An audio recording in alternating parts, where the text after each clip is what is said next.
Guys এতদিন আমি একটা জিনিস মানে মোবাইলই দেখে এসেছি আর টিভিতেই দেখেছি, আজকে কিন্তু সেটা আমি নিজের চোখে দেখছি। তোমাদেরকেও দেখানো হয়নি? গাছের উপরে ঘর। Hey guys, good morning bro. তো গাইস এখন বাজে সকাল 5টা আর আমরা যাচ্ছি দেওঘর বেড়াতে ফ্যামিলির সাথে। তো ট্রেন আসতে এখনো মোটামুটি কিছুক্ষণ লেট আছে, তো ট্রেন আসুক তখন তোমাদের সাথে আবার দেখা হচ্ছে, ঠিক আছে? তো আমরা ট্রেন পেয়ে গেছি, আধা ঘন্টা মধ্যে আমরা ট্রেনটা পেয়ে যাচ্ছি। কত সুন্দর লাগছে গাড়ি গাড়ি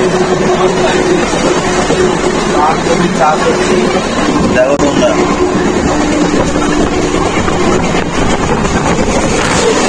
চা আছে? হ্যাঁ, কই তোমার চা একটু খেতে হবে। মোবাইল পার যা করবি ঘুর থেকে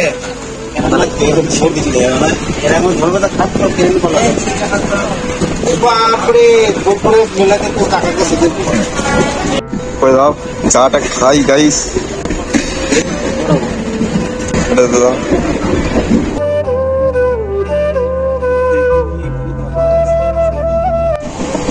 বাড়িতে চা কিছু খেয়ে আসছি, ঠিক আছে? অনেক ভোরবেলায় উঠেছি তো এই ট্রেনের মধ্যেই খাচ্ছি। বাড়ি থেকে চা করে এনেছে, এই চা বিস্কুট খাচ্ছি এখন।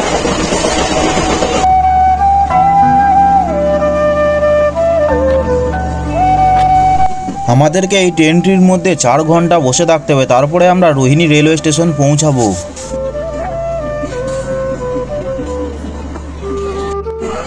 ঠিকো ওট ঘুরতে ওট। দেখো কিরকম ঘুমাচ্ছে দেখো। তো গাইস তোমাদেরকে তো বলাই হয় নাই আমরা কোথায় এসেছি। আমরা এসেছি ঝাড়খণ্ডের দেওঘর বেড়াতে।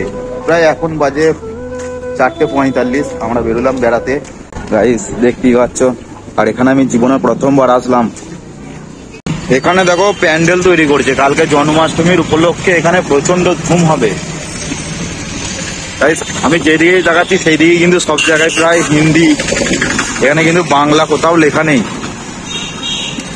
কালকে আমরা ভাবছি এইগুলো সব ঘুরবো, বৈদ্যনাথ মন্দির যাবো কালকে, আর এই পাহাড়টাতেও যাবো, আর এইগুলো তো এখানেই আছে মনে হয়। এই সূর্যের পাওয়ারটা কিন্তু সেই রয়েছে এখানে, একবার পুরো মুখ সব জ্বলিয়ে দিচ্ছে। কেউ ফোনটা কেড়ে নিয়ে আমি চলে যাই।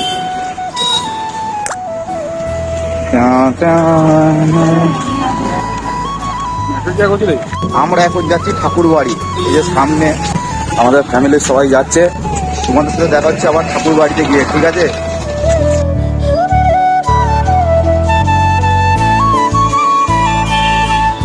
আমরা ভাই সব এইদিকে আসলাম, আর বাবা মা পিসি মশাই ওরা অন্য সাইডে গিয়েছে। যেহেতু আমরা এখন অনেক বড় হয়ে গেছি, একটু আলাদাভাবেই ঘুরতে হবে।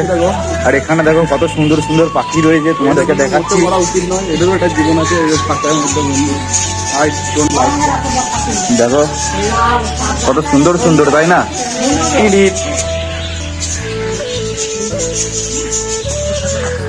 গাইস আমার ভাইকে নতুন করে ইউটিউবের জন্য প্রস্তুতি করছে, দেখো ভিডিও করছে। ও কিন্তু খুবই লজ্জা পায়। লাভ বার্ড পাখিটা কিন্তু খোলা আকাশে ভালো লাগে। আমাদের বাড়িতে 2টো টিয়া পাখি ছিল, খুলে দিয়েছি। ছোটবেলায় বাগানে পড়ে গেছিল বলে তুলে আনা হয়েছিল। এ কি বটে, এটাকে কি বলে? ককাটেল। তো এরকম পাখি আমার বন্ধু এনেছিল 2টো। যাই হোক, এটার মধ্যে আমার ঢুকে কিন্তু খুবই ভালো লাগলো। এখনো কিন্তু বাবার আশ্রমে যাওয়া হয়নি, ওখানে যাব, তোমাদেরকে কিন্তু পুরোপুরি ভাবে দেখাবো, ঠিক আছে? কেমন কি ভাবে বুঝাতে পারবো কি আমি ঠিক বলতে পারছি না, কারণ আমি কিন্তু এই বাড়ি প্রথম এসেছি, জীবনে প্রথমবার। দ্বিতীয়বার হলে একটু ভালো করেই জানা থাকতো, ভালো করে বলা যেত। এইখানে জায়গাটা দেখো খাটি কত সুন্দর, ব্যাপক সুন্দর লাগছে আমার। তোমাদেরকে এখানে একটা জিনিস দেখাচ্ছি, দেখো যে পুরো পার্ক, দেখো পুরো বাচ্চাদের খেলা করার জিনিস, এগুলো কত কিছুই রয়েছে। আর ওই যে সামনে আমার সামনে ওরা ওই দাদা ভাইয়েরা গান করছিল কিছুক্ষণ আগে, নেপাল থেকে এসেছে ওরা। একটা ফটো তুলে নি।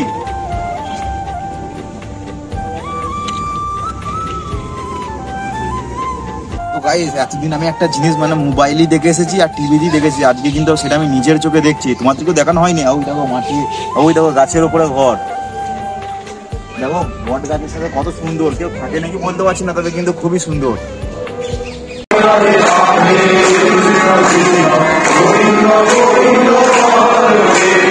তো আমাদের এখানে পুরোপুরি ভাবে ঘোরা কমপ্লিট হয়ে গেল। আর এখানে একটা কত বড় ঘড়ি আছে দেখো খাটি, ঘড়িটা দেখা কটা বাজছে বল? 5:10।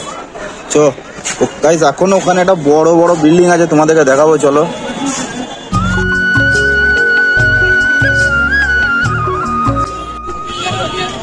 এখন আমরা ঢুকতে পারবো না, তবে কিছুক্ষণ পরে দেখানো হবে। এখানে সন্ধ্যাবেলায় কত ভিড় দেখো গাইস, প্রচুর ভিড় এখানে এখন। আর গেটটা দেখো কত সুন্দর লাগছে রাত্রির বেলায়। আমাদের এখন প্রচন্ড খিদে লেগে গেছে, সেই জন্য চলে আসলাম নিরামিষ চাউমিন খেতে দাদার কাছে আর দুই ভাই। তো দেখা যাক নিরামিষ চাউমিন আমি জীবনে প্রথমবার খাবো, কিরকম খেতে লাগে তোমাদেরকে বলছি, ঠিক আছে? খেয়ে দেখা যাক নিরামিষ চাউমিন।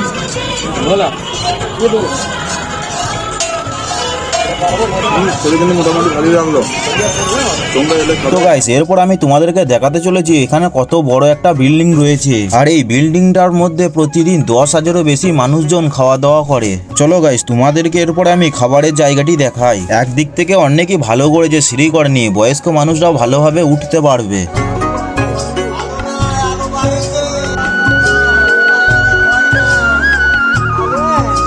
আমি এখন ঠাকুরের ভোগ প্রসাদ খাই, আর তোমাদের সাথে দেখা হচ্ছে নতুন আবার একটি ভ্লগের সাথে।